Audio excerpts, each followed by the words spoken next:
All right, good evening, everybody. I know some are finishing up, grabbing some sandwiches and everything, but I'd like to welcome everybody to tonight's meeting. It's the third of a three-part design meeting that we've been looking at both the Gitchi-Gami Trail as well as through the town, as well as the Tofte Park. My name is Justin Otzi. I'm a planner with Arrowhead Regional Development Commission. I also work with the North Shore Scenic Drive Council, who looks at improving waysides throughout the shore, along this highway corridor. Many of you have been through these earlier meetings. I don't want to spend too much time introing the past. I know we've been able to record the meetings before and also put meeting summaries together. We can go through a few questions if you have any on the process, but we have a lot of material to cover tonight, so I was hoping to leave enough room for dialogue. We're trying to wrap things up at 8 o'clock, about 2 hours, so being mindful of everyone's time. And so CJ Fernandez, I want to thank Marin and Patrick with Moving Matters for providing the food tonight. Again, if you guys feel free to have some, I think we're going to have a little bit extra. So as we get going here, if you want to go back up, feel free to. CJ Fernandez is the landscape architect we were able to hire on to look at some of these wayside projects, as well as route the trail through town, which is a really important connection. We've got the two terminals on each end. You live here, you know how hard it is to get through that. So unless there's any questions on the process, I'm just going to turn it over to CJ, and he can explain the most recent design. Okay, thanks. What we'll do is we'll kind of pick up where we left off last time. We'll take a step back and just review a little bit of what we did at the last meeting. And we'll go through the trail, and then we'll look at some of the Tofte Park design work, which is a separate effort, but obviously connected. And then as far as tonight goes with the trail, I have all of the options that we've looked at in the tiles, and there's 11 by 17 sets on all of the tables, so you can flip through with me if you want, but that's all of the images we're looking at here. I can zoom in a little closer if we want to kind of get into the weeds on some of the tricky spots, but we'll just take you through quick. A number of the sections of the trail haven't changed. We've looked at changes in areas where they're identified, where we identified a need to change.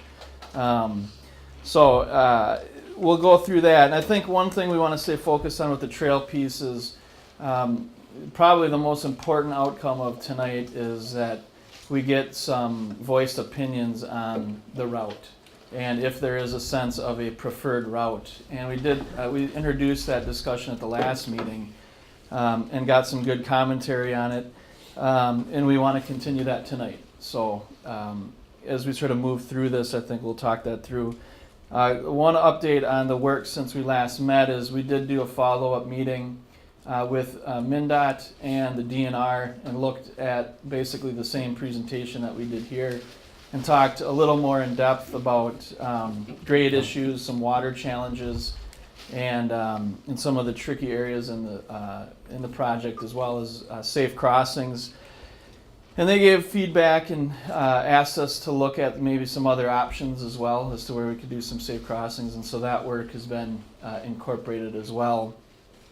So just as a little background as to what's happened since then, and if there's not any questions, I'll just take off and kind of roll through where we started. And what we know to date, one of the things that came up from MnDOT is they did tell us that although the parcel data identifies them as the owner of this property, I think I am going to hit the lights. Okay, they do not own it. It throws a pretty significant wrench into that north of the road route.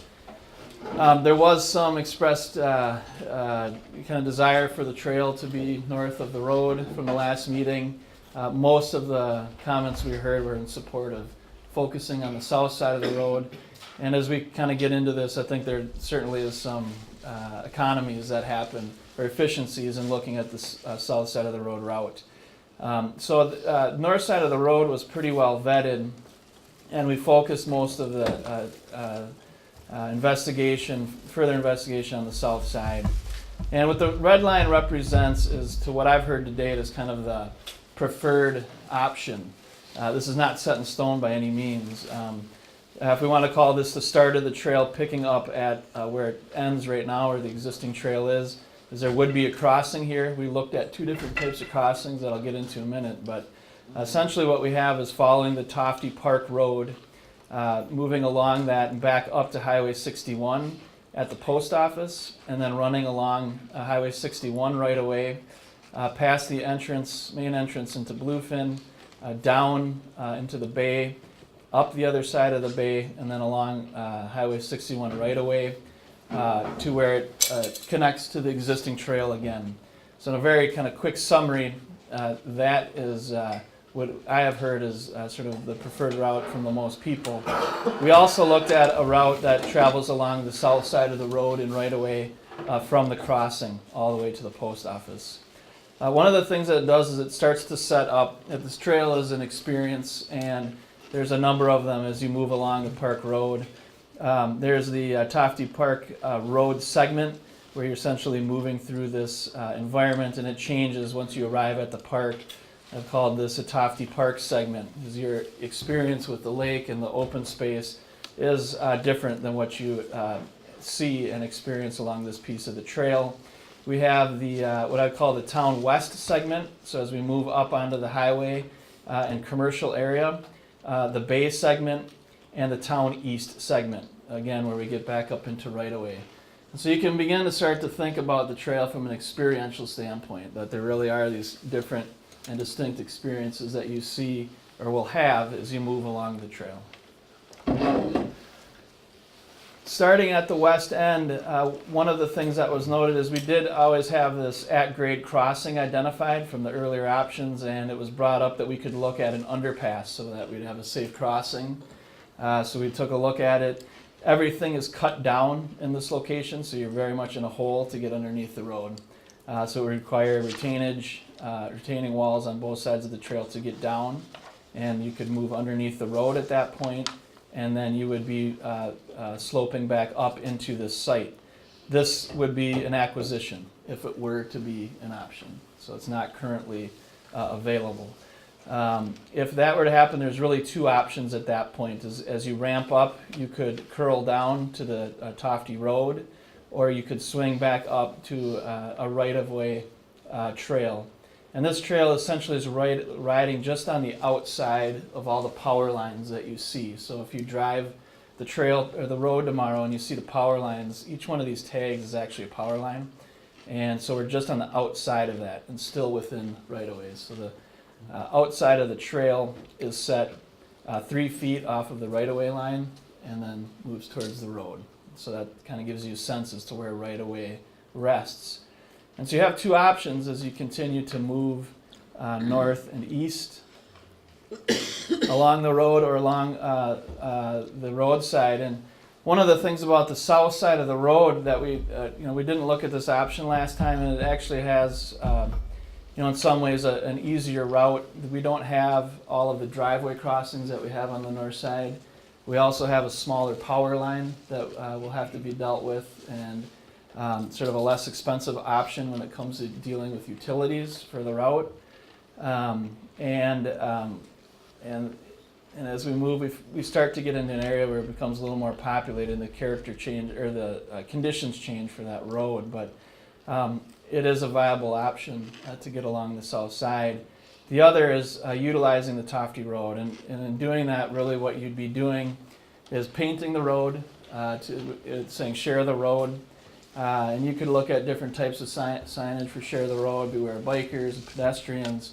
It's really about raising awareness that this road is being used as a recreational facility, and I think a lot of what we heard anecdotally last time was that the road currently gets used that way, that most people kind of bike and walk along the road. It's narrow and has a good feel to it, and so it makes sense as to why it gets used that way. We did identify kind of a shortcut option that would cut through right here on the back side of the post office and back up to 61. Otherwise, you'd be in a signed and road pavement markings condition back up to Highway 61 to this point. There are plenty of issues that need to be dealt with along this stretch within the highway. There's essentially a ditch signature, water issues, and water conveyance that would have to get dealt with as we moved along. And you can see as we move forward, these power poles start to actually land right in the middle of the trail, and so there is electrical relocates to do with that piece of the trail. And as we move along past Bluefin, I'll get back to this area right here. There's an inset and there's 3 different scenarios that we drew up. This is a pinch point along the right-of-way. Again, the issue with water is I think you're probably getting into a pipe here to move water along through that area because you will not have space left to be dealing with water conveyance. It's kind of a level of engineering that we're not at. But we pass through this area and then we proceed down through and into the bay crossing. And again, I'll come back to this area here. I've got some blow-ups of that. This slide is from last time, and we studied a number of different options as to how you could start to build this trail. One was hanging it off the upper edge. If you're familiar with this stretch, you know how steep it is immediately back of the guardrail. This is the guardrail, and we're looking at an elevated, basically cantilevered out and supported a trail with railing. That condition occurs at lower elevations. There's an option to cut in and place a trail where that blue line was. There's existing boardwalk there as well. Both of these footings are in place. That's what holds up the boardwalk. And is there an option to utilize those footings and extend out? And what we run into is issues with grade chasing out towards the lake, exceeding 3-to-1 and needing to fill depending how you set these, where you set the trail. What we looked at here at the crossing then is previously we had looked at an underpass here where the grades supported a little more because we're deep. We looked at different configurations of how we could come through this area. And what we started looking at and kind of coming out of the meeting that we had with the DNR, is there a way to bring this trail through and actually just come right up that edge without the waggle? And this is the existing boardwalk as it comes down into the existing parking lot. This section here then represents this wall. It goes from a couple feet at its low end, and this is the biggest pinch point here where you're dealing with a 6-foot high retaining wall, and that continues all the way through, and then you transition up. This is a 6% slope I've graded it out at. This is not survey level information. We're piecing together aerial photos with the state LiDAR data. Cook County has excellent aerial photos, so we have a pretty good view. So I think the information is legitimate, but it's not engineering. And so it's a study to kind of inform what's needed. And what comes up pretty clear is that the edge of this trail cuts down into that slope. On this side, it'd be retained. And as you can see here at the contour signature, this is all fill chasing down the hill. So you're essentially cutting in and then filling out. This condition right here is kind of the critical path. And the idea is to cut that trail down far enough so that we can build the wall and widen the trail and have it set into the existing landscape so we're not elevated and needing to fill in with more riprap. The idea is that if you were to do that, trying to do something that fits into the character of the bay and the existing character of the boardwalk, and using a boulder wall retainage to foster that kind of character, and then we end up with a 10-foot wide trail that has 1.5 feet of separation from the wall and another 2 feet of kind of recovery zone on the lake side of the trail. So it's 13.5 feet wide is the section that we looked at. And in an ideal situation, what this shows is that the 2 existing footings are located here, and as we cut in, we drop in another footing and we bridge across that way. And so this could be maintained as a boardwalk condition, and in a situation where we're not exceeding 3-to-1 grades off towards the lake, so that we can meet standard without having to do protective railing. And there's one issue that came up about preserving the character of the bay is, can we get this cut in so we don't have to start to do things that impede the experience of walking along the boardwalk.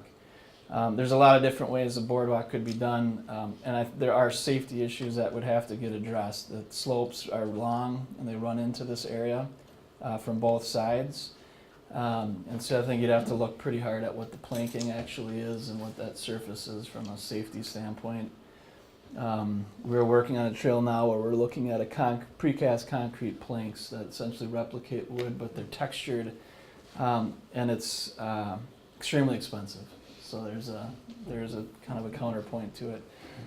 But there are options, and really, in my mind, finding the route and doing some kind of hard look at this and what it takes to build it, not wanting to lose the character of the product at the end of the day, and doing something that works for Tofte. So this is where we landed with this crossing, and essentially you climb up out of the bay and reach the driveway, and this is the museum.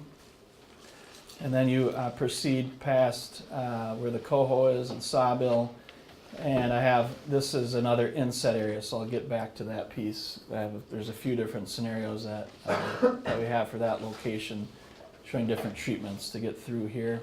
It is another pinch point. Once you get past coho, the trail essentially follows right away. We have a couple driveway crossings, and it connects up to the existing trail right at this point, where it is already in right away, and then continues on. So that is the route that we've focused in on. Getting back to those pinch points, this is bluefin check-in. There's 3 different scenarios here. We ran ideas to see how they would stick, and if they would be feasible from a private ownership standpoint, with kind of the lens of what can you do in the public right away using state money to build trail. And one option was looking at how the turn lane could be set here, and actually the edge of the road be brought out to create some median separation for the trail, and then bring in parallel parking on that edge so you have immediate access up to the front of the check-in. And this becomes a small concrete area that bridges the gap between the trail and the front of the building. You end up with, from the edge of the parking, a 3-foot separator to the edge of the trail for door swing, and so it's addressing a safety issue between the edge of the parking and the edge of the trail. And then again, a 10-foot wide trail. With any part of the trail, we have to maintain at least a 2-foot buffer zone from any vertical obstruction. And so this is a way that this could be treated with kind of augmenting the edge of the road and how that turn lane is set. The dimensions are 12-foot drive lane, 11-foot turn lane, 4-foot shoulder, and when you approach this area, it's 11-foot parallel parking bay. So it's a pretty substantial parking width for parallel parking as well.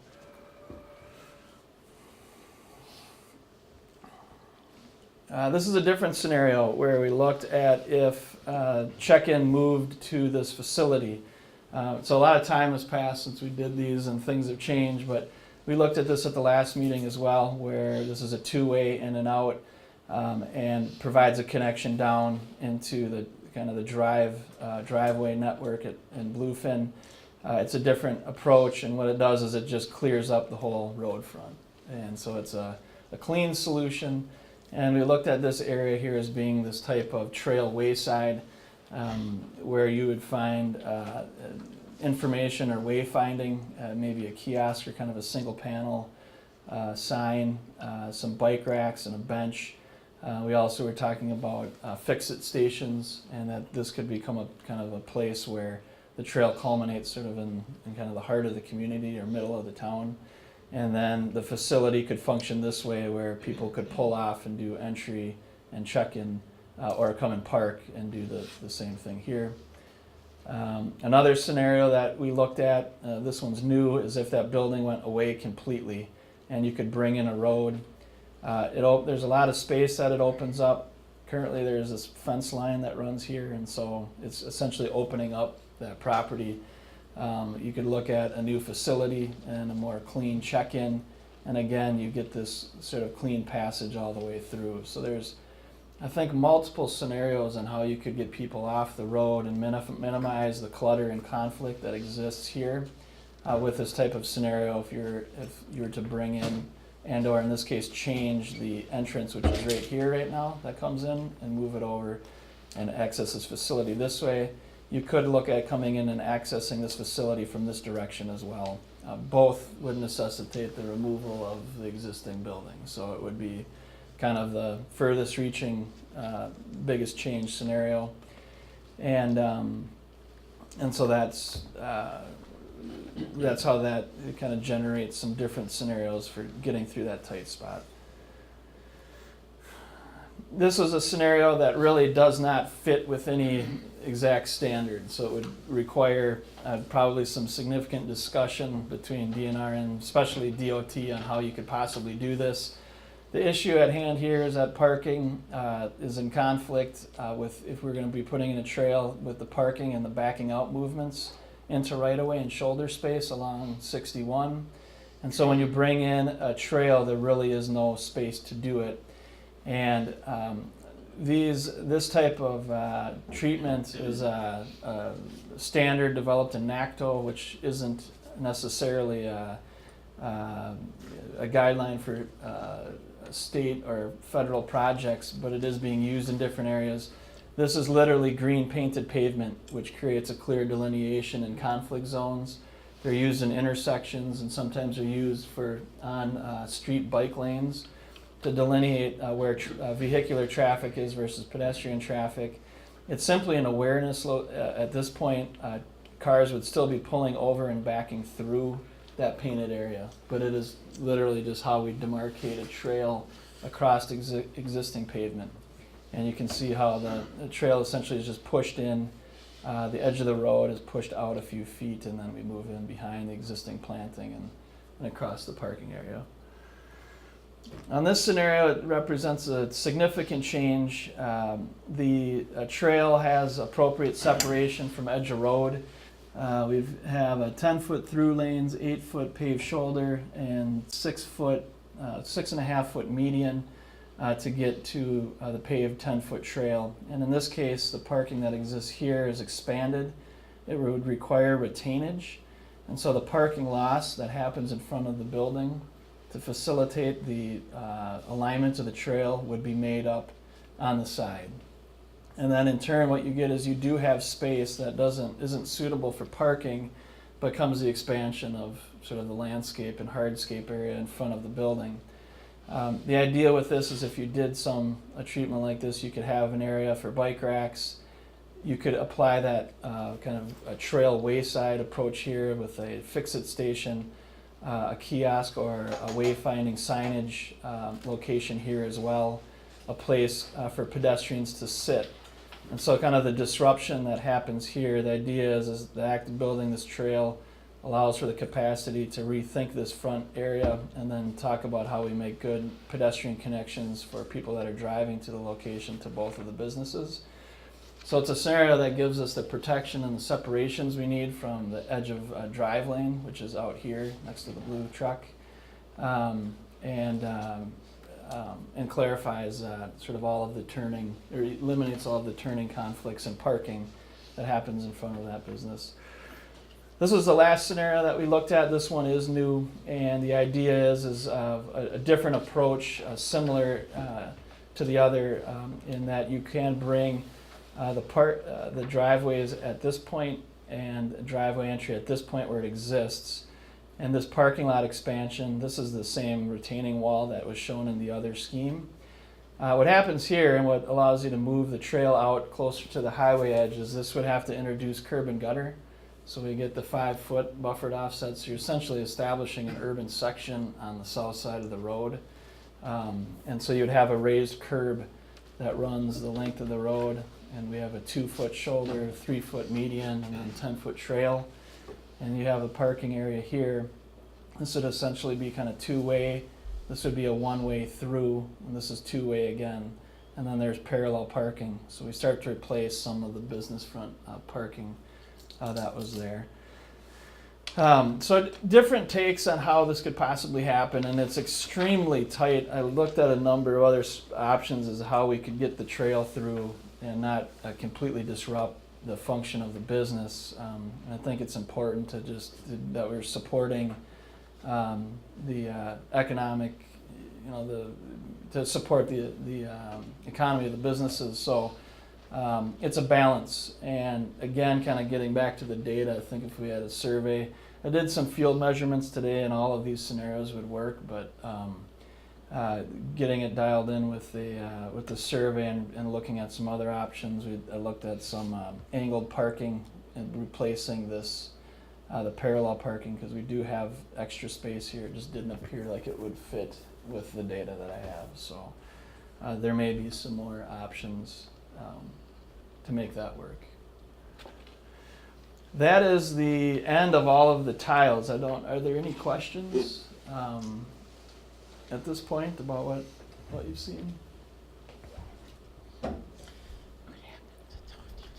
I do have one question, CJ. On the boardwalk section that comes down, is it possible to make that 5%?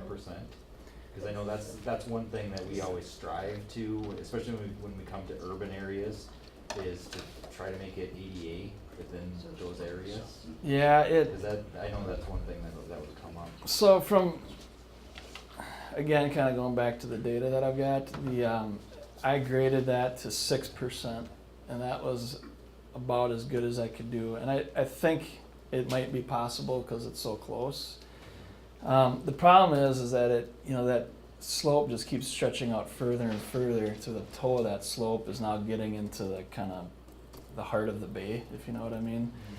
So it's a tricky spot, and this side on here, I ran grades with off the LiDAR data, and I was able to get it with the 5% or less all the way down, and have a little bit of recovery kind of at the base here, a flat area. There might be some design things that happen in this zone because it is such a long slope coming into this condition. I think you're gonna have some bikers moving at higher speeds, and so signage or changes to the trail itself might be needed just to start thinking about safety in those spots. But this what I've drawn up here represents 6% slope. The other thing that happens is it's extremely tight through here. I can zoom in a little bit and see if I can pull the detail out. But you're cutting through the hillside on the upper edge, and you're having a pretty significant fill on that lower edge. So this whole area would be disrupted, and then you're tying into a retaining wall here as well, because those grades would fill right into the side of the building. So it's very tight. There's a whole maintenance kind of operations thing that we'd have to look at there too with that existing facility, because that grade just chase down pretty fast. So at 5%, it gets a little bit worse too, because you're going to be higher in that spot. But the idea is that the main, from an experiential standpoint, I think the best scenario that you can get is focusing the cuts on the uphill side and looking at some type of treatment that works with the character of the bay and the boardwalk that's there now. I have a question. Dennis, has there ever been any maintenance or damage issues with the lake on the boardwalk? Oh, when we have big waves and sometimes sweeping gravel off it. When the lake was higher some years back, that was more of an issue.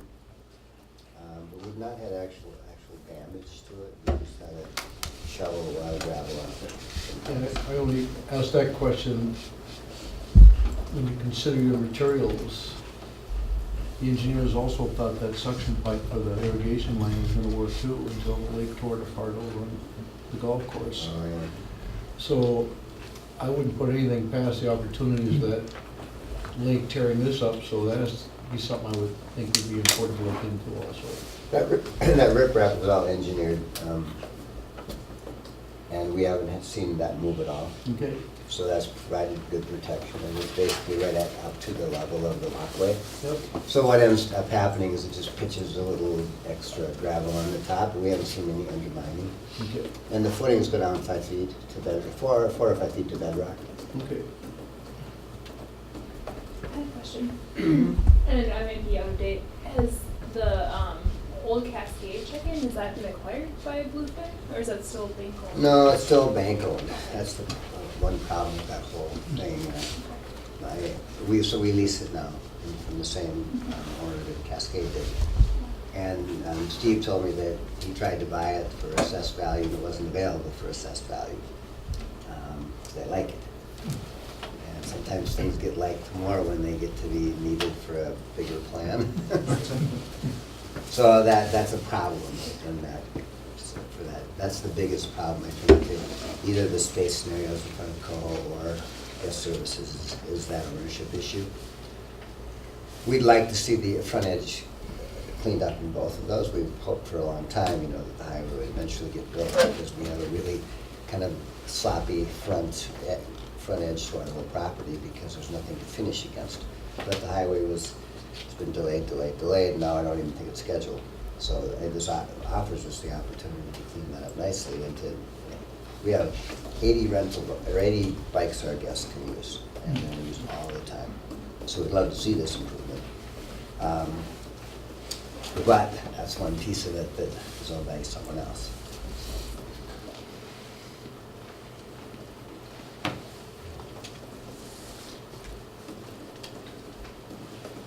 Any other comments or questions? The last plate example, that went by Coho Cafe. I noticed that as the biking season go longer and longer, I don't see any place where they could push snow. They got to carry snow somewhere. From Not this that one, one, the next one. this one. Yeah. Yeah, I mean, you'd probably get some snow storage on this edge and off the edge, but you're right, you're not gonna be able to maintain that as the only space. There would be a little bit of space off this edge too, but this is kind of a max build out as well. I was thinking from the highway's point of view, but Yeah, okay. the highway trucks, when they're pushing snow, where are they gonna put it? Yeah, it's gonna be right up on the trail. I know. In Not 15 Tofte years, is, 15 years, the bikers will be using it too. Then we'll blow it right back out on the highway. Their blowers and trucks are bigger than ours. Because we have a shortage of places to put snow everywhere, we end up hauling it away sometimes. Still back on Yeah. And we would want to keep that open all year round, that piece of trail, just for, there's so much pedestrian. Yeah, in both scenarios, I think you'd run into that issue, that 6-foot median. You might not make it through a whole winter either, but on this option. One is worse than the other. Yeah, oh yeah. But There's- that problem exists right now. I mean, I don't know where the highway department plows their snow, but they're not really plowing it onto the existing Coho parking. You're right, So yeah. they must figure out a way to push it beyond into the ditch somehow. So it doesn't really get worse. And you clear right now you guys clear the boardwalk, correct? Correct. And there's a lot of places to blow that. That's the problem area. Blake throws up at you, you throw up at Blake. Yeah, it's a battle. We lose that one too.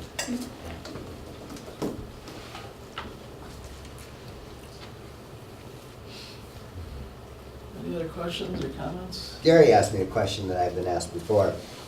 Is there room to put the trail behind the Coho Water's Edge building? And unfortunately, there's not. We have, just to the upper right-hand corner, just off the map we're seeing there are 3 more units. And we have not quite enough parking for them as it is. Yeah. So, and that would take away their access and their parking, and we create a whole new problem.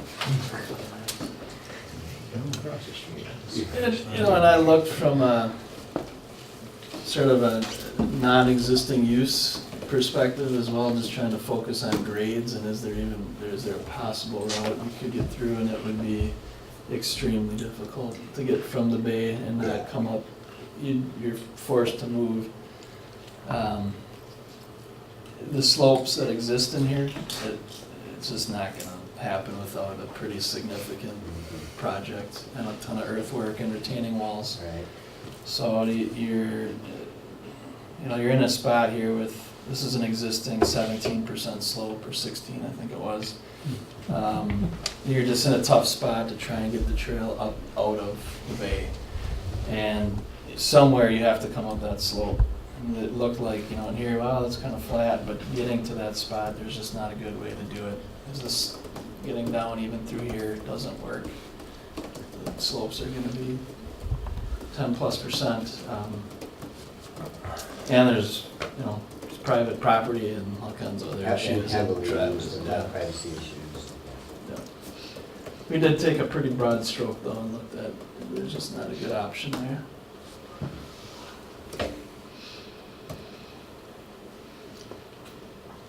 What's people's reactions regarding MnDOT right away on the west end or Town Park Move the Road? highway,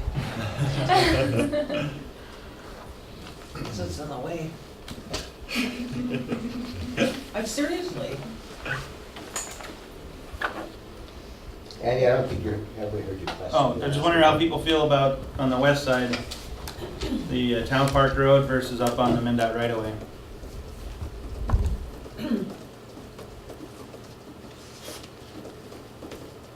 I don't know what the township's planning to do, but that road's getting in tough shape. That pavement's not in good condition. that's county road. County road? Yep, Well, they should turn it back to township, but that's a whole other topic. township Yeah. doesn't want any roads. Well, yeah, but you don't get that charge for the things do that. County plows that road? Yeah, Oh my gosh. Well, I have a couple thoughts on that. First of all, the town's done a lot of nice work on the park in recent years. It's one of the rare opportunities for people to get down onto publicly owned shoreline. There's a great plan under development in the same process to further enhance the park. Plus, we're told that this project as now conceived with the grandiosity that our DNR friends tend to design into things. Going under the pavement and then adding that other section, there's another $1 million needed above and beyond what's available. That's not likely to be available in the next bonding session, which would delay things down the road. So those would be, it's my sense of what the negatives are of building that. I get that there's a preference in the DNR's point of view to have less divergences from alignment. Is that kind of what the general thinking? I think the goal in the past has always been to keep it, especially when you get into the built environment, of maintaining ADA compliance. Because I know on that last Lutzen section, they were gonna make it steeper, and then they had to go back to the drawing board and reduce the grade to get it down to 5% on that Lutzen section. And because they were trying to meet that goal. So that's always one of our big pushes. And does that preclude the use of the park road? Dipping away, I don't think that's a game changer. Okay. The toughest thing, and Mark can chime in, is, finding the funding, as you alluded Yeah. to. The rest of the funding to piece it together to make it happen.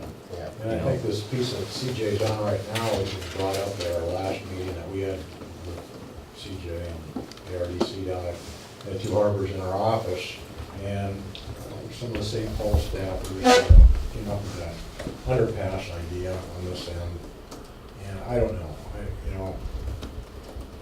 we only got so much money to work with on this particular stretch, and it's gonna have to be on one end or the other. Yeah. You're gonna get one or the other out of it. So I don't know what the smart move to go with the north end, and get that one done, and then tie into this county road. We could say that it's maybe two phases, that maybe the ultimate goal would be to have an underpass and have a separate grade trail on the west end. But maybe that drops back into priority so that we get the tight spot fixed to get people to the town road, which is an option. And then we plan at a later date to address that other section. That would be my suggestion. And we're looking at it for a number of years already. Is the name? This has been kind of talked about. It's gotta be a priority to get through here because it's over here and it's over here and we're here and the Bluefin's there and all their guests and all the townsfolk getting through here. it's a needed project and it's gotta be a high priority, so. I'm just wondering which one's the higher priority, the going around Bluefin? Because that seems to be the most the concentrated amount of effort that we're gonna have to put in to get through there. You know, is that where you wanna spend the dollars that we have available right now to get that portion done? And then utilize this roadway as it is right now, for the time being, until we can come up with more funding in the future? I think that's the best scenario. I mean, our guests are happy getting on the Old Park Road and doing the at-grade crossing. It happens to be a little steep grade up, so they have to kind of get off their bikes and push it up there. And then coming from the other way, it's a right, well, if they're right along the highway, so you can't miss it, then it's a right angle turn to cross. So we don't see much problems. I don't remember hearing of problems at that crossing, because it already kind of stops traffic naturally. You see families sitting there waiting, picking up, turning Yeah, across. yeah. Much So less I would traffic definitely than- say from the Fire Hall Road here to the other side, the trail on the east side is way higher priority from our perspective. I looked at a hazard between one end and the other. At Bluefin, you see many people on the highway Yeah. because they don't go below. And there's, if you want to look at the hazard issue, it's a much higher hazard at Bluefin. I agree, I mean, I think to try to find funding to deal with both expensive ends of this project is a bit much in one bite. But my concern with this, the west end, is the amount of traffic that we're seeing on 61, and for people to try to cross the highway, even to drive, to make a right or left-hand turn onto 61 some weekends has been awful. I have never seen so much traffic up here this fall, like this fall season. The traffic was backed up from Two Harbors all the way past Betty's Pies, going back to the cities one weekend. If nothing else, if we could, and I know safety to me is the big one here, and if we don't have the dollars to put the underpass in, at least we could have a walk sign that they could push when they want to go across, especially when you have traffic coming from both directions and it's all lined up. I mean, at least for safety, because I bike that. And, you know, during the week, it's not too bad, but on the weekends, when we have visitors, it can be very crazy, and you got little kids, and yes, they have to get off their bike going west, but coming down, they don't have to pay attention, and even a stop sign isn't gonna cut it unless you have a light that allows them to pass. So I think that would be very important. I'd hate to have an accident happen and then we'd say, oh, maybe that's what we should have done. I think it's an extremely important point. And part of what exacerbates that problem is from a driver experience, you don't necessarily feel that you have arrived in town until you get a bit past this point as well. And you feel like you are leaving town as you get past this point and you're southbound. And so there's not a lot of visual cues on the road either that are... Well, we could make some visual cues. Yeah, I think... Because it's very, it should be slowing down. Yep, and I think there's, it's not a, I don't think it's pedestrian triggered, but there's something similar to what you were describing on the pass from Schroeder down through Temperance. There's flashing, there's a flashing light. Well, but you can be standing there a long time before you can cross. Yeah. CJ, didn't MinDOT talk about that at our meeting? Didn't they talk about these flashing lights and a crosswalk of some sort? I thought I remember that. Yeah, I mean, it probably gets, I'm not a traffic engineer, so I can't get too far into it, but I know it gets tricky when you actually establish the crosswalk from a highway engineering standpoint, because cars are required to stop, and Yeah. it's a great idea, I don't want to disagree with it, I just don't know what it takes to get there from And the caveat is we see what happens at Temperance, there is a legal crosswalk and people don't stop. Right. Yeah. And so I'm not saying that it's one way or the other, but Oh, no. it's also, you also don't want people to feel comfortable, like, oh, I can just cross Right. when cars are going 50 still or 60. Oh, yeah, I know. You don't- Town. So there's that balance too, I think that it's not the one way is the way to go, but I think it has to be part of the thought process. But that's why I'm saying a crosswalk isn't enough, or flashing lights. If we were living in Japan, well, never mind. You need a button you push Yeah. that puts a red light up when you can cross. So I think the directive is how far can we take awareness and safety measures for an at-grade crossing? That's Because an it's accident needed. waiting to happen. CJ, Yeah. I think you commented on the summary from the last time that you could change as the park road meets the highway, if it was done proper, they would be raised up so you get a level stopping pad before you enter the highway, right? I mean, that's considered good. So then a biker could come up, it's easier to launch across the road if you're at a level. So you're talking about raising the grades Yeah. and then coming in, so you're at, Yes. you're not climbing up Yeah, right to the edge of the road. Yeah. Actually, I think it's good. They It should- would make it easier to get across. Well, it would help drivers And help and, you, and bikers crossing to get up to grade better. I'm not sure, I don't know exactly the context what we were talking about, but I think that's true. And well, I've done just it too, and so you get off your bike, but you're still launching uphill a little bit, and you're trying to hustle across the highway. Well, and If there's you're a- sitting there on level with the highway, then it's easier to get across. and, And you can see traffic better. part of it's just clarifying what's happening here. There's signage and a number of things that would have to get addressed and access here, but there's multiple access points with steeper grades adjacent to each other off the highway. And so, in an ideal situation, you'd be able to clear that up with a single entry that comes in at a 90 and at the right grades. Well, in the near term, that situation exists, so we're not creating it. And I don't think we make it meaningfully worse by improving all the other problems elsewhere in the community. If that can be funded this quickly and has to wait a few years, it's not much different than what we already have. Somewhere in the plan, I also saw there's gonna be 30-mile-an-hour zone. Where does that start and finish? That wasn't in this plan. Was it in the plan at all? What was the opportunity to change the speed limit through there? With the Minnesota highway? We had long discussions back when they were actually planning this section. They hate going below 40. Yeah, I know.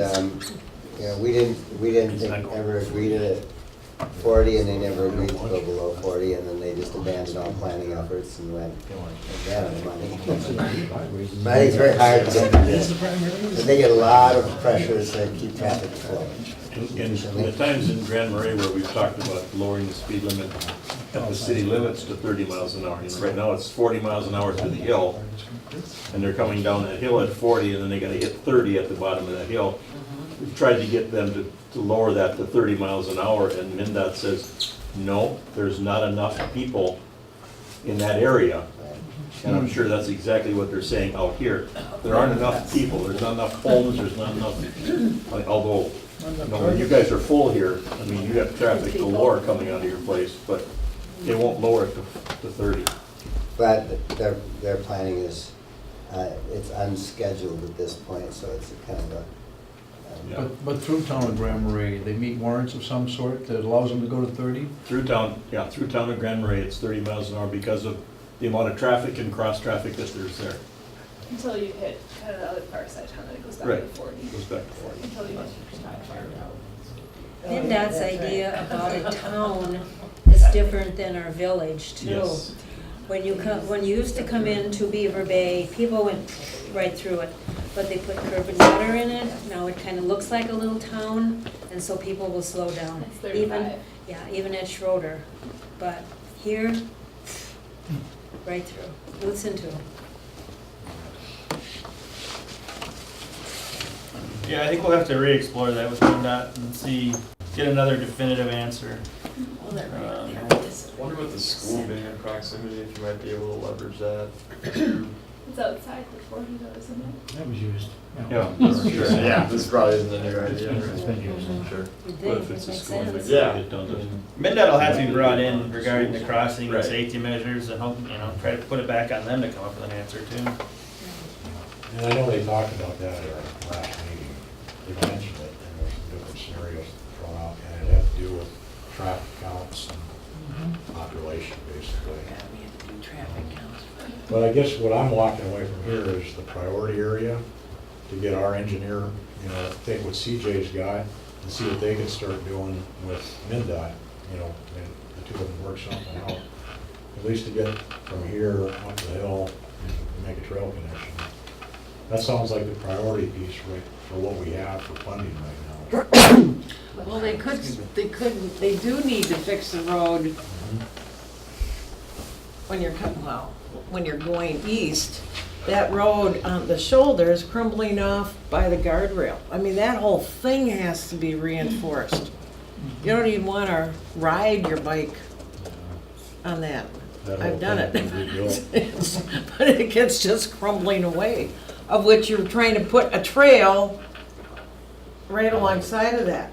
It That needs might be reinforcement anyways. That might be helped by this Project. reinforcing action, because that's very steep drop. Yeah. No reinforcing. So is the priority this piece first, or is it this whole stretch? I think the cheapest piece to build is across the front is from the road here over to the guest services building. Because there's a wide ditch, there's room in the ditch, I think, to add a trail without changing much of anything. So that seems fairly, that's probably the cheapest piece of the whole length. So it'd be a shame not to get that done. Because that's a meaningful connection too, especially for people who aren't coming out of Bluefin. I think your priority in funding should be that portion between the restaurant and Coho for funding, because that's the part that is the most dangerous. Oh, yeah, that's what I was just gonna say. That's watching people try to ride their bike on this little narrow shoulder, which I've done, is that piece connecting the trail to Coho on Water's Edge, where you drop the driveway. Bad. And people run on that. It's a bad area, to me, it's a very bad area as well. And people start speeding up at that point to get out of town. Jeannie, you mean east of Coho? Yeah, I mean, Yeah, east. I agree with that. That's a very bad spot. Yeah, I guess You know what I I'm tend to talking agree about? because there's a right turn lane. Road in Bluefin. it's not It's comfortable. not. Yeah. And it's hard to with Coho and Water's Edge, there's a lot of backing up. And Oh, yeah, you gotta really be- limited, there's a lot of, Going into I'd say that's one of the highest probably areas of high risk for Yeah. an accident because of all the backing up. I And some people just don't make that connection, but I know there are Bluefin guests that wanna get over to go the other way, not everyone goes towards Schroeder, so. And it's hard to remember that you're going across a bike trail and getting in your car and backing up. So that would be an important piece. You're talking about funding one end or the other. Were you talking about like from the post office That's what I'm all the way thinking, north? from here All up to the north, trail. all the way. Yeah. So we don't have to talk about little pieces, we can talk about big chunks. Yeah, I don't We'd think have to this is divide the this time to into talk two about segments, basically. priorities with, breaking it up beyond the bigger priority. We need to talk about what the preferred alignments are so we can start running some numbers and trying to figure out what it costs before we start piecing out what will actually get paid for. But if your question was, do we prefer the road to the highway side or the park road side, right? That was the Yep. original question. And I agree that driving by the park is kind of a key deal. And how you get around the post office maybe is another question. Right, But the park road to me is the best route. okay. I understand that maybe it couldn't be legally labeled trail. Is that because Is that a State problem? designated. I believe. Well, yeah, you I know, mean, is that a problem to get around? You know, the road is 20 to 22 feet wide, and so it's a really narrow road, and there's not a way to designate a on-road trail with traffic. If the traffic would continue to be both ways. And so it's really about signage and awareness and pavement paintings that you're sharing the road with bikers and pedestrians. So that's the strategy, and I don't know exactly what that means, but it's kind of a gap in the trail almost. ASHTO standard, isn't it, a shared use facility? There's a guideline of what there has to be for the 11-foot driving lanes both directions, and it has to be signed, and they have to, the pedestrian and the bicycle traffic has to go the same direction as traffic. Yep. I think, which is counterintuitive for everybody that you've been taught you gotta walk on the wrong side of the road against traffic. You know, I still see people doing that wrong. And we spent a little time talking about it last time, and I think it came up that it's a 33-foot right-of-way. Is that correct? You know, so the space is limited even working within right-of-way if you wanted to rebuild the road and make it a on-road trail system. So it's Are the other combined use roads that way? They're similar. I mean, you look down by Beaver Bay section, Algoma Way, Pine Bay Loop. Oh, right up here in Moose. Yeah. And County Road 34, Yeah. and And those are, I think, then the fall one into that that goes same through category. Cobblestone. Yep, it's low average daily traffic, that's Yep. key, Yep. which I think you got here. So, and if history plays, we haven't had any major incidents that I'm aware of on there. Is there It's any- just, there's concerns about that crossing. Is there any issue, I know it's a county road, have there been conversations with the highway department about designating it as shared use? That would be something. Not so That'd be far. good. Yeah. We could I would It's a certainly. county road, so the county That's can right. do it. Well, we could talk about it, yes. But I know that's one thing I think. Right. You know, I mean, that's how it's being used right now. Maybe they'd be without glad to, that. get rid of one road. Turn it But- over to the township. Mark, do you have a sense of when there would be time with the DNR design people to start working on? Well, they just got the official requisition this week. Because he's been concentrating right now on the Grand Marais to cut face, because there's a lot of pull to get that piece, going. We realized that there's not gonna be enough money to do the whole segment. So we're looking at priorities. John will be working with MnDOT very soon on this. Because why they held off till now, I mean, I kind of know why, because they got a lot of irons in the fire. Yeah. And they want to kind of start getting things done before they get on another project. Sometimes that's hard to swallow, but this trail hasn't been easy. For one, if it was, we wouldn't probably be here right now, so. But you're thinking John is gonna be ready to start studying this?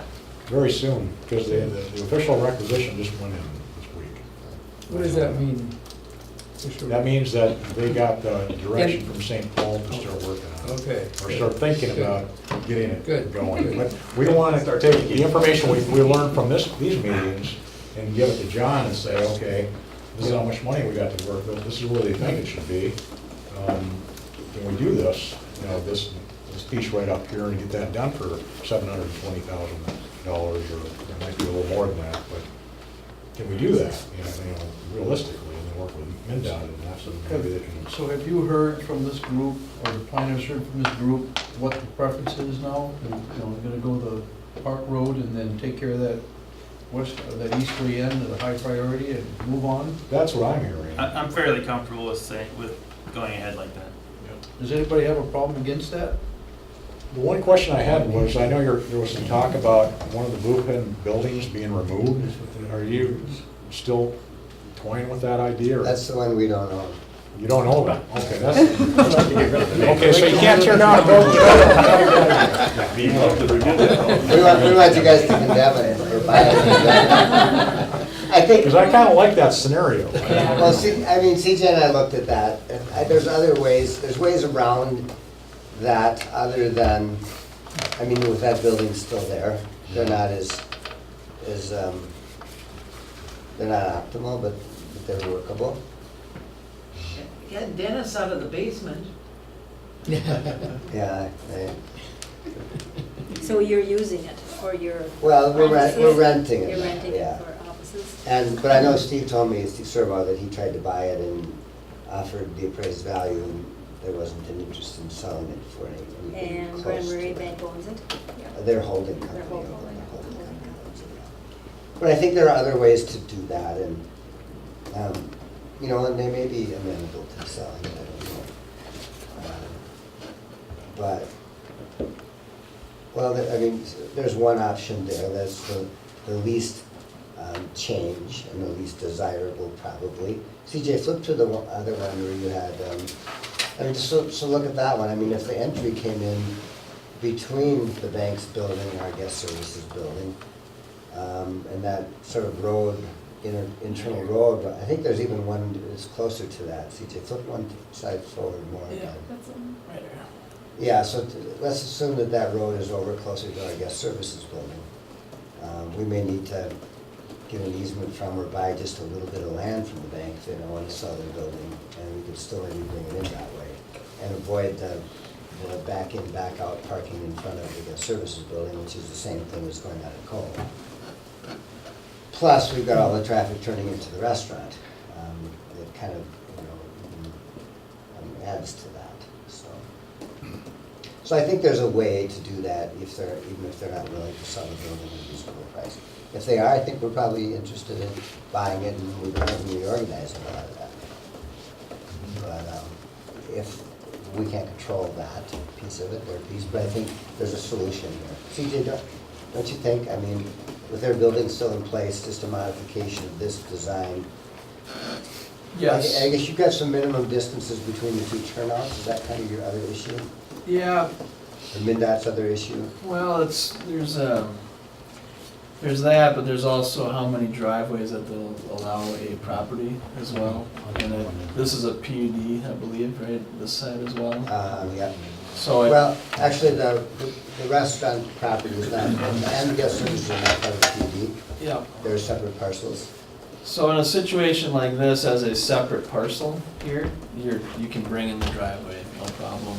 And as it moves closer, and if this were to be, you were to buy a chunk of it, they'd look pretty hard at whether that's doable. Because they're too close to them. Well, it's too close, and it's two driveway entry points as well. I mean, I think they can deal with the too close if it's two different parcels. They have to allow for an access point, and so the removal of an access point here, even if this were to stay, then necessitates a new access point, if you know what I mean. So it's a kind of a balance, but that, I believe, would be kind of the bones of the discussion. And yes, there are options. So I think at this point, we've got viable alternatives, it seems, for this eastern section of trail. What alternative is chosen is so dependent on one particular property owner. And I think, you know, the discussions are gonna have to come down between the DNR and the county and the property owner as to which alternative is actually done in the future. So I don't think we're probably gonna pick a favorite alternative on the east side right now. I think it's kind of in play depending on a couple of different factors. And MnDOT's gonna have a big say in that. Because our engineers have to kind of comply with what they want to do in their right of way too, so. So I think at this point, we should probably take the information we've gotten and move on to the park. Is there? Yeah, I think that's fine. Anything else?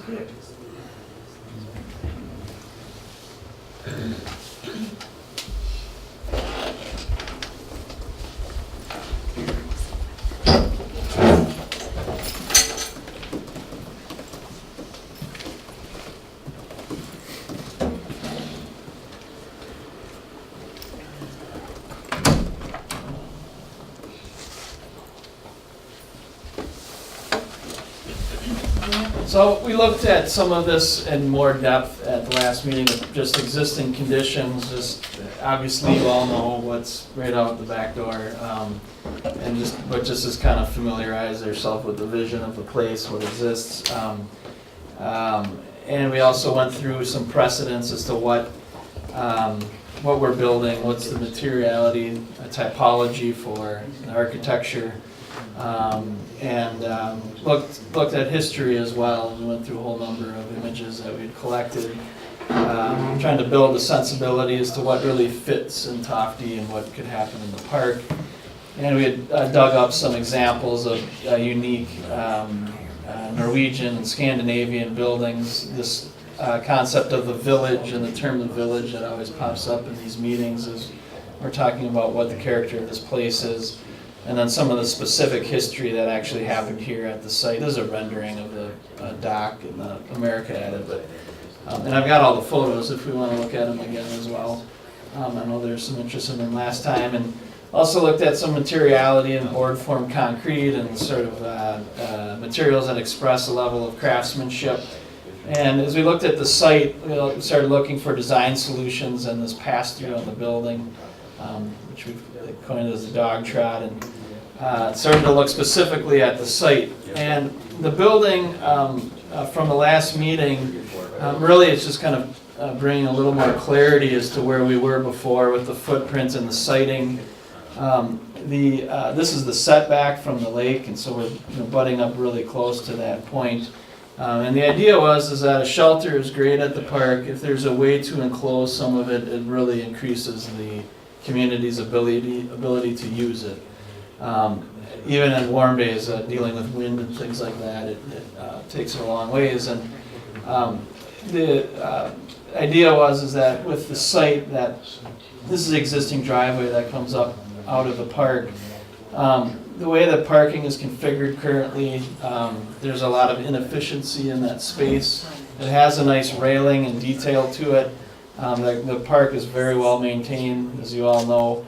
But simply clarifying that move lets us double the parking and lessen the amount of pavement. It's a odd shape as it moves in, and so it's shown the arrival at the space getting clarified in this direction, and then by moving by foot out into the park, the building is moved from its current location over here and is slid over closer to the parking, so it's easier to use, easier to maintain and access. This area here that's dashed in represents just an open green space that could also be kind of multi-purpose. It may just be simply used as grass. It may be that if there was an event or a tent or just a gathering space where tables are, that we do have flat open space adjacent to the site. One of the comments that came up from the last meeting was really starting to look at what we proposed was simply a electrified facility, no plumbing, no water. And we did receive some feedback that maybe looking at a plumbed facility would make some sense, and lots of questions as to how that would ever happen, whether it could connect here or to future septic development. And based on that, we took a look at how you could do that, and instead of amending the building to accommodate a restroom facility, we looked at this concept of the village as a way to direct kind of phased improvements over time. And so that the building here, as you walk up to it from the parking lot, has that pass through, and the back side of this, the shelter, is cut into the lower slope that exists there to keep the building out of the setbacks. And it's open air, and that passage through then gives you good access into the other side of the site. This area is enclosed, the scissor truss type of structure, so that the doors could be opened up and essentially moved up and out of the way, and so that you're able to take a space and open it entirely.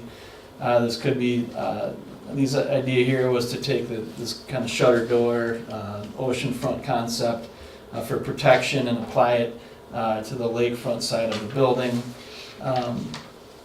Once in the indoor space, then you can access, clear through as just a true open shelter space at that point, once the doors are open. Or if it's closed, you'd move into the through space and then into the enclosed shelter. And that there could be a central hearth that could function on both sides. And so that you would have the opportunity to have a fire inside or on the back side, in the open space behind. This is the outside area with 4 picnic tables, and the inside space with 4 picnic tables. This could be benches along the edge as well. We had shown some banding, and so there's a little bit of screening that happens, and just increasing some enclosure on the back side of this structure. This could be kind of a post structure as well, and just open up that whole back end so it's kind of more porous. But you're basically on the cutting into the toe of that slope to make this work. Again, the base being board form concrete, and actually doing the hearth in a board form concrete. This is that view from the lakeside, and because we're cutting into that lower edge, we end up with a concrete wall that's a couple feet tall. It can be used for wood storage, it could be a concrete bench. As you move through the building to the other side, you end up with a space, and this idea of having a restroom facility or a plum facility now starts to give you kind of this village concept. So we have kind of small personable scale buildings, and that this is set in and has kind of an angular relationship to the space, and so we have this kind of nicely enclosed exterior space adjacent to the buildings, and so that this building can actually start to function inside and out on this edge. The restroom facility has a maintenance room, kind of janitor's closet, and men's and women's bathroom. On that back wall, bringing plumbing, water, and sanitary to this facility, we thought how we could kind of play with the water and do a fountain kind of as a centerpiece to the space, and maybe has a dog dish below or a jug filler. And so you can start to do something with the idea of bringing a fountain for drinking water into the park. And on the outer side, the lake edge, the trail here, and the beach, the rocky shoreline here, that there could be a series of places to sit, and that these may be seat walls kind of the same character as the board form, a concrete base on the buildings, and that retaining wall, and those begin to extend kind of out into the edge of that space. So there's a lot of flexibility with seating and how the space could be used. If there's a small group gathering, another few people would be able to kind of occupy it temporarily if they're coming through the park into different locations. We entertained this idea as potentially a window, or to open it completely, opening both sides almost completely with this concept. I think you could look at that in both directions. So it could be more of a permanent glass, or something that opens up. So the idea was to take this and introduce this new idea. If a plumbing were to come in as kind of a future phase, have the space to do it, and use it as a way to sort of frame and increase sort of the outdoor exterior space, where this could be used for all types of things, including outdoor gathering, learning spaces, the programming that could happen here with youth groups or schools. It starts to become flexible for a lot of different purposes. So that's kind of the quick explanation on where we landed with kind of the final layout of and design for the structure. Are there any questions? Yes. Very nice. Truth, now, who is burdened with the expense of maintenance? The town. And it's a major question. It's not one that needs to get overlooked at all. It shouldn't. The building requires much maintenance. Yep. I had a question, CJ. When you're talking about phasing, I don't really know much about board form concrete. Would that be something that would have to be done, like that back wall? If it was a new stage project, would that all be done? Is it actually poured, or is it brought in? Poured, It's poured, okay. cast in place, yeah. So that would be something that, like a phase project, would that back part all be done at once, do you think? Or what would be? It would extend out to about this point at a minimum. Okay. So there'd be kind of wings to either side if just this were constructed. Okay. You're still gonna need to retain on the outer edge. You probably could maybe get away without having to chase out those walls, but if you could cut down part of what the strategy is that the existing trees here, we can sort of more surgically cut into that edge without having to grade back at all, so it's just cutting down and building is kind of the strategy, to just save the upper slope spruce that are out there. I mean, there's like really durable surfaces there, and there's no heating. So I think Gary's got a good point that there is a future burden of maintenance, but this is a pretty durable building. It shouldn't have a lot of maintenance issues for a long time, other than maybe the open glass doors. I could see Yeah. getting used and causing some problems maybe, but. Yeah, yes, I mean, at the core, the kind of complexity in the project is minimized by not introducing water and sewer. Not having heat, is another facility. There's a fireplace, and so, the flooring inside of the building would be concrete as well, and you could do some different things to sort of raise the appeal of that finish, as well as the stack of the chimney. And then the rest of it is primarily an enclosed building, and so inside the building, having ceiling, not having exposed rafters and birds' nests, and there's a lot of things that you can do to prevent maintenance of that nature. But by any means, it's a facility that has to get maintained, and once people start using it as well, there's issues of trash and pickup and cleaning, and it's a commitment, and so it's a kind of evaluating the value of a new amenity or resource like this and how it gets maintained. I think you would rent for $500 or $750 a day for weddings. Somewhat high demand, probably. I would confirm that. for It's sure. a really nice People facility. have really hard time finding Yeah. places to have. Plus people would pay for cleanup costs on top of that.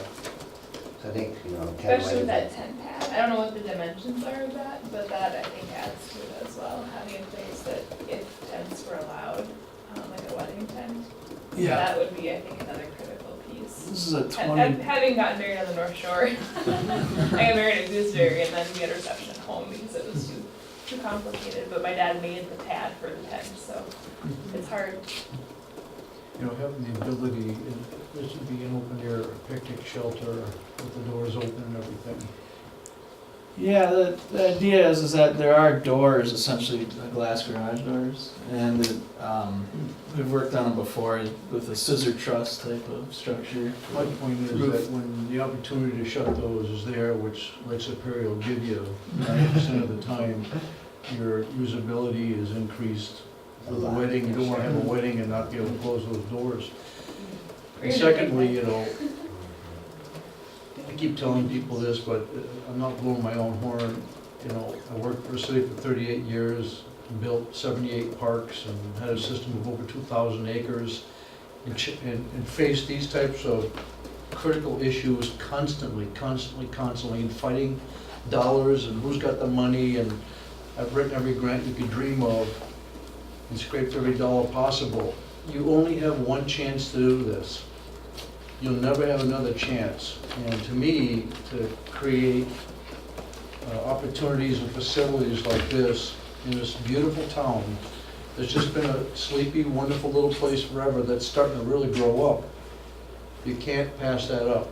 I know that it's a lot of money, but plan it properly, decide on what you want, and set it as a goal someday to get it done. And this place will be as popular as any place else on the North Shore.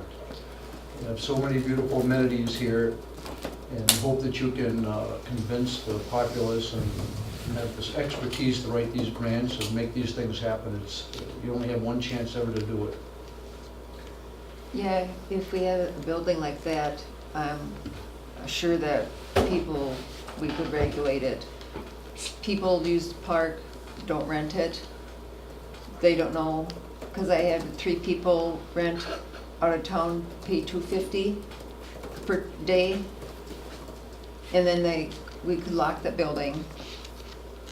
And then we ensure that they get paid, we get paid. Of course, there are damage deposits that, we argued about silly things like that, but we made them expensive. You wanna use the facility, you gotta put up $500 or more. And if you wreck it, we'll take it, Yeah. and we'll do other things. So there's a lot of protective aspects, and maintenance will come with this community as it grows. New roads, new sidewalks, new plowing, new this, new that, there's gonna have to be, the challenge is getting people to move here and pay taxes, and hopefully the revenue streams can be big enough to pay for those types of things, but you have a wonderful opportunity here. I think you have to keep planning and make good decisions. What is the cost estimate on what you have right now? It's for the whole package, you're looking at $550 to $650. And you're probably, I think, based on what we've shown here, looking at close to $300 for the main facility, $150 for a plumb facility, and another $100,000 for site work. Maybe $150, depending on the amount of amenity you build into the site. And what's the square footage of that building? Approximately? This is 48 by 24. I don't remember right offhand what that is. And then the box that is enclosed is 24 by 24. So it's literally just half of it. Okay. But what's the understanding of where the funds would come from? And there's been some discussion at past meetings about that. So we've already worked to get the town park put onto the Greater Minnesota Parks and Trails Council list as a regional park. I think it was rated as a medium in its current state. With this plan done, and the paperwork filled out, I'm fairly confident it would get a high rating. Especially with the trail. With the trail component in particular. So yeah, I think, there is decent opportunity, and that would be state funds, to get those state funds. Is that legacy funds, or is that? It's filtered, legacy funds filtered through this and that and another thing. But it's not bonding, or? No, it would not be bonded. It's money that's coming in every year now. Correct. Yeah. And there's probably DNR money too in different angles. Typically, you're looking at multiple funding sources, but, no, to be honest, we haven't worked on too many straight parks. We're mostly working on trails and transportation routes and connections. So doing an actual park is a little bit different than what we've done a lot of in the past. So we would be learning a little bit too as we search for those funds. I forget, but does the launch belong to the DNR? Or is that? The launch belongs to the town and administered by the DNR. I think the DNR contributed some money, didn't they? You guys, Barb? Or I don't know. I was just thinking that can be a. Typically they will, they'll pay for the ramps and the access to new provided properties. I'm not sure about the dock and all that, and the breakaway wall, it's different up here, but. We paid to I think the repair. DNR maybe put the riprap in, and maybe help pay for upgrading the dock. Where is that on this site? When we did the last repair, the town paid for it. Repair the dock? Yeah. There's no way to riprap. Does that still have, I think that was with a fire dry hydrant pump. Zoom in on this, get a better visual of it. So here's the ramp down. This is the parking area that we're showing the change to. The site of the building is right here. but did you add the new design, trailer and We didn't. boat and trailer parking? No, and it occurs here, I think, for the most So part. you're not touching any of that? No. Okay.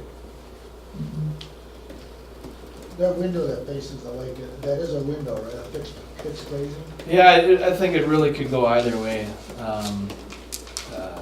as a window or as an Simple operable door. garage doors.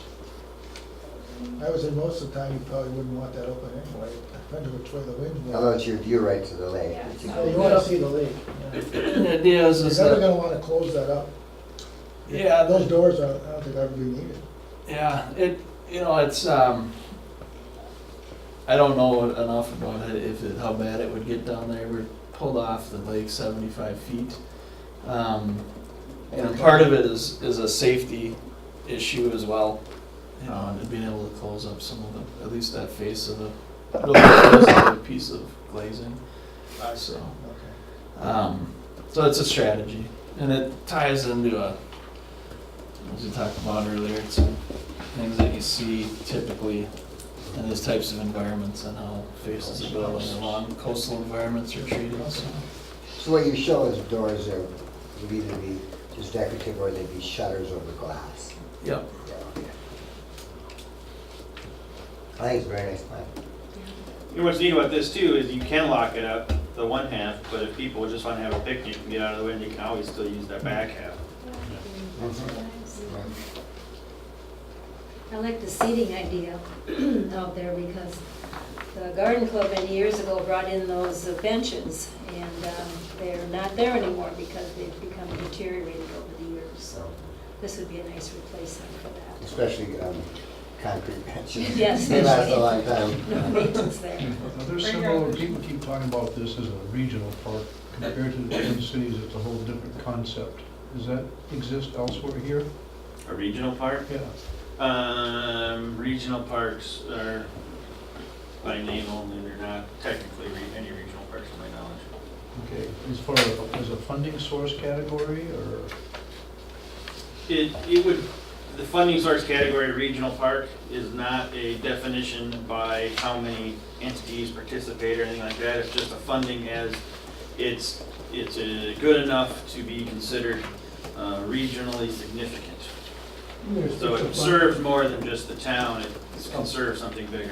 Isn't there a special funding source, Greater Minnesota? Yep. Or is it legacy fund too? Yep, that's what we're talking about, yeah. Yep. If you call it a regional park, Tofte still has total control over it. No. You'd be the implementing agency. But they would also, So if the, if the state said, we're gonna do this and do this and do this here, and. No, and no, Tofte it said wouldn't change, it wouldn't change the ownership or the administration of the park at all. Okay. Again, it's not, it's regional by designation as regionally significant, not regional in the fact that multiple entities are involved.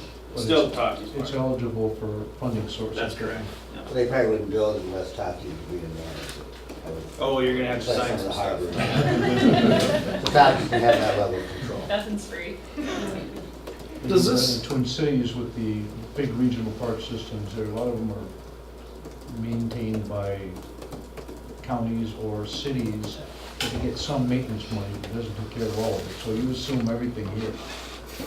Does this facility lend itself to pitching it as a trailhead as well? You should. As long as we can convince the DNR not to buy it. Facial expressions say everything. Yeah, you know, and maybe that's something we should talk about, CJ, is incorporating the fix-it station and some of the bike racks Make at it this site to call it a trailhead. Yeah. Maybe some signage too, if you. Little parking, make it one, then it'll be eligible for money that way too. I mean, what's nice about this is it's a natural place, you can go on a ride and stop for a picnic, or Right. it's a great view of the lake, you know. Bathrooms. There's some parking. It might be nice if that little bathroom building, or some, I mean, there's gotta be some bulk toilet until there's Yeah. plumbing, or it won't work as an event space. Well, they can bring in, you could require bringing in ball, or Porta satellites, potties. yeah. Satellites, Yeah, it's a little they've been tacky. there for weddings. That's what most, and to be honest, that's what most places Is it? require. I suppose they need more. Depending on the size of the wedding, you know, 2 toilets wouldn't be enough anyway, so. They've had 150 people down here at one time. Yeah, it was It would be wild. used a lot. Yeah. Very nice. 36. Any other comments or questions? Is the toilet included in that price that you talked about, it also included in the money from the state? Yeah, I think it is. You know, it's pretty early on to nail down a number, but I think you could accomplish most, if not all of this, for kind of that $600,000 range. Does that include like the sub plumbing? Like, how the waste is carried off, or is it Well, stored? Or? Not knowing where it's going, I don't know. No, that's just the pipe to the lake. I don't think they allow that anymore. No, septic itself is expensive up here. Right now, I suppose the vault just gets pumped. Right? Yeah. Is that the, I presume, they do, yeah. once it gets filled, it hasn't been filled. So, Nice design. Jeannie's gonna go raise the money in Cook County tomorrow. Yeah. I'll bring anything to the you want a table. really big levy this year, don't you? We do have one more thing to show too. People remember at the very beginning of the process, we were asked to look at potential for the MnDOT-owned property east of town, off of the Gitchi-Gami Trail. A citizen neighbor had suggested the construction of what we are calling a trail wayside, so it wouldn't be accessible to cars. It'd only be accessible from the Gitchi-Gami Trail. And we did explore it. It is quite the sight. It's fantastic. Getting down there right now is not easy, but it's a beautiful spot. So CJ can talk about We'll that. keep it quick, it's getting late, but and if you, whatever questions you got, I'll stick around and answer them. But this is the existing Gitchi-Gami Trail, Highway 61 here. The Gitchi-Gami Trail, this is coming from Tofte, running eastbound or northbound. And the place where the trail bends off of the road, there's a residence down located here, and it gets down, where that road starts to kind of flatten out again and go parallel to the lake is essentially where that takeoff point is. That MnDOT property runs right here to all the way right here. And this is the gravel pit on the other side of the road, if you want some context. There's also a pullout on the road located right Right at the top. right here, and there's a power line that runs down right through here. So if you see that off the road too, you'll kind of have an idea of where we're talking about. This dash line is the inset blow-up located right there. So the whole concept is you get here by the trail, so either walking or biking, and it's a true kind of trail wayside, trail access only, and becomes a spur then to the Gitchi-Gami Trail. And so that the idea is that you come to a place off of the trail, that you have a facility to lock up your bike, that you find a small sign that tells you where you're going, and then you leave on your way down. And this is actually, you can find your way down through this area pretty easily. There's kind of a draw that brings you down, and as you come down, that draw takes you right down to kind of a bedrock beach, and it's spectacular. So you can see by the topography here, there's a large cliff on the back side. There's a cave located right here. There's some wave pools and these cuts that move in. Up this finger and to the other side, there's this beautiful little beach that's totally inaccessible at the bottom of probably 50, 60-foot cliffs. Before you drop down, though, right through here, there's an area where you can come up. And there's actually a really nice perch and flat area that could be utilized. The concept that was presented to me is that you have this spot on the Gitchi-Gami Trail that you could come to and hike into this spot. That was kind of pointed out. My thought was that this is one opportunity to get down. This is a very tough scamper, but you can get down there right now.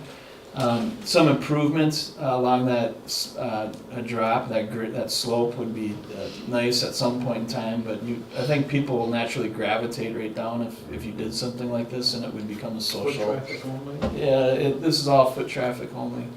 And as we began to look at it, we looked out here, it's really precarious, hiked around and came out to this point, which is right here.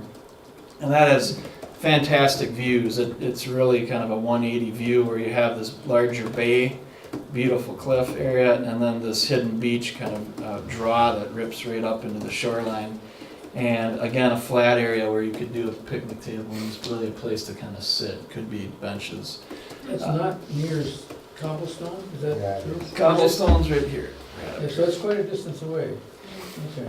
Yeah, and I think as far as Tofte is how it relates, is it's a nice kind of bike out destination, lock up and go for a walk, and somebody I think could literally spend a whole afternoon here. The environment's spectacular, and the idea is that if this is kind of a get down and a nice spot, that this whole property could become just a nice walking trail along the bluff top. This being kind of a first place you could stop, another great place to stop with just incredible views. And as you move along the shoreline, you'd sort of dodge in and out where there's some open areas from that cliff edge. Another opportunity and a great perch for viewing out over the lake. There is this cut through here, which is kind of more of an intermittent creek, but it requires some crossing, and so from the grade investigation, it looks like you could cross here or here with some ease, and that would be some type of small bridge structure just to get over, or you could allow people just to kind of scamper down and up. You could, at that point, also get down to this additional bedrock beach area as well. So it's kind of a similar condition to this pocket that you have over on this side. Once you get across, you move up to another perch location, and then you begin to sort of take a slow traverse back to the Gitchi-Gami Trail. And so once you're at top, there would be, for people coming in from this side, you could lock up a bike here, or you could simply walk back along the trail to your to this spot. And on the trail, this entire walk is maybe 7 minutes, 8 minutes, maybe 10. It's not a real strenuous, but and it's pretty direct. But I think down here you're looking at just so many opportunities to kind of get lost in some really unique environments. Very interesting. So it's a piece of public land and has some real opportunities, and I think as an amenity to this community, it really is a fantastic thing you could do for a number of hours just to go out and see what's down there.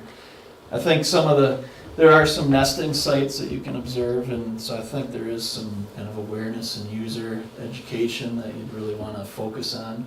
Peregrine sites. I don't think they're peregrine. There was peregrine. Was there? Okay. They were done by the time you and I went down there, but I think it's on.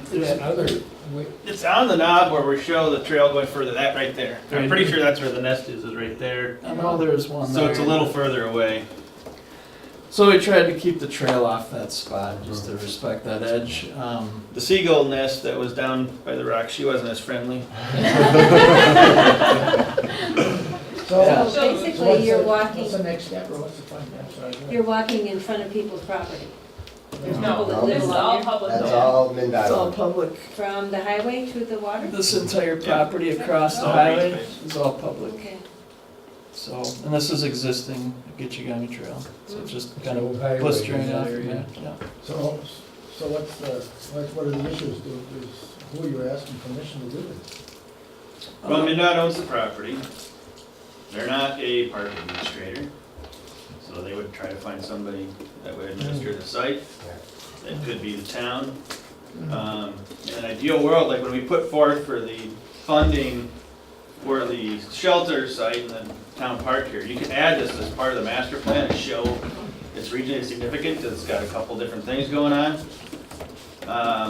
The challenge, I think, is going to be the direct neighbors that maybe wander around there now and enjoy that space kind of as their own. So we have to talk with those folks and try to see if they have any major hangups with it before we get too far.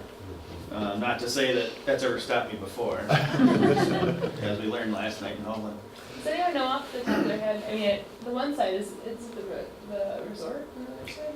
Well, there is Not Or not resort, but directly. the. Cobblestone is, that piece of trail beyond the river, shortly beyond, north of the river, it widens and becomes a shared use thing shared road, with one or two driveways. Okay. So there's one or two private Yeah. homes between Cobblestone and there. Yeah. Doesn't Carol the same live down just on this side? She's on this side. I think Craig Horak is on this end. Mhm. And on You the other first. end, Yeah, Yeah. Craig's Craig on this end, that's Is he the right. first one? Yeah, Last Craig one? is is the house first one. one, This gives you some idea of that environment. This is kind of a high rise up right from the edge of the road. yeah.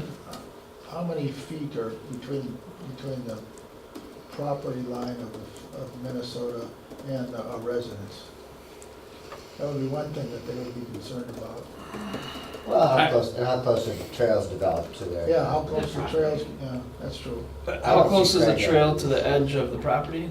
Is that? Yeah, or even to the actual house itself, the next house. From the property, it's probably 150 feet, and to the home, I'd have to, and I could figure it out quick. If I guessed, I would say it's 300-400 feet. With vegetation in between. So- Yeah, it's heavily Yeah, it's pretty forested. dense enough. And zoom in a little bit just to give you a little closer look. You can see the same line that he was used to draw up that trail, kind of the environment that exists there. This is that kind of nesting area. Peregrines, I don't believe, are on any endangered species lists anymore. I'm not positive, but I don't know if there's any DNR wildlife rules or, anything like that. That would have to be looked at, but I think that it would be fine, so. Seems like a hidden gem. It really, I think it's a there's, great idea, I don't, just, how do you do it? yeah. This was that area where you could come down to sort of if there was a first phase or if it was the only phase, and I think people would end up here. That cave is right here, and there's water kind of coming out from inside of it through the roof. So there's a small pool below. It's nice. The other thing I did is kind of looking at this and sort of finishing a sort of a vision for it. I can't take entire credit for the ideas, but I developed just a little package of what type. You're gonna have benches and some tables and things there, but how do you do it? This right here, I stole from a bench that I saw in Grand Marais in front of the library. You may have seen it. It's a timber frame bench. And just figured out how they built it and then applied that strategy to some simple benches and a table, as well as the bike rack where we can use a heavy timber and just a little bit of steel to kind of create some unique amenities along the way. Maybe it opens up opportunities for local contractors or craftsmen to kind of get involved to do some unique furniture down there that's heavy and durable and would have some kind of staying power. So there's a back bench that you may see at a stop location, and a bench and picnic table idea that you could see at a different location. And then this is the type of structure that you may put a sign on top of, just a post top sign, or a bike rack, so that those two intersections with the Gitchi-Gami trail. So it creates a little package of what the trail could become and some of the amenities you might see there. I guess I'm kind of a stickler. Again, who's going to maintain this? The town again? Well, like I said, MnDOT's not in that business, so unless the DNR wanted to maintain it as part of the Gitchi-Gami Trail Corridor, that's a possibility. Maintaining perhaps is the wrong word. Who's going to subsidize the maintaining of it? Yeah, there would have to be. Wouldn't be much, I mean, you walk through it and pick up Oh, it'd be a whatever. lot, just to keep the grass mowed. Well, I don't think wouldn't be much grass. I don't think they mow the grass. No, but They know unmowed grass there. keeping the trail clear of brush. I mean, if it's a rustic hiking trail, it's going to require maintenance, and people will have to get erosion. Yep. If there's a bridge, there's a gully here that has some. And is there liability on the cliff? Certainly. And who would be responsible for that? The owner. The design.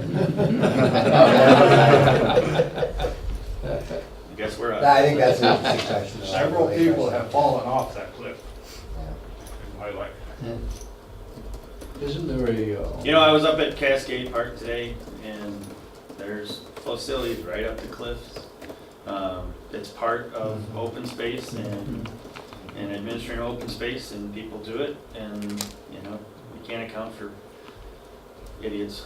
And the Cascade is a state park. Yeah. That's right, the state's reliable for it.